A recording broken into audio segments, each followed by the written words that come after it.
गुजरातीतले भजन आहे. तो ताडी पाडो तुम्हारा सामनी तुझी ताडी ना हो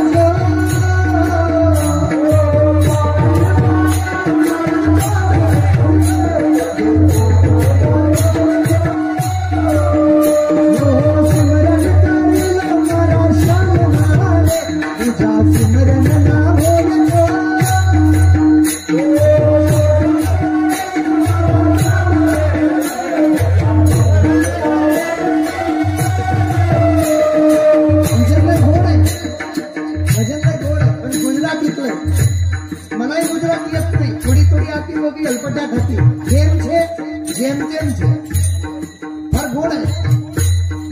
ताडी पाडो तुम्हारा सामनी रे तिजी म्हणजे दुसरी.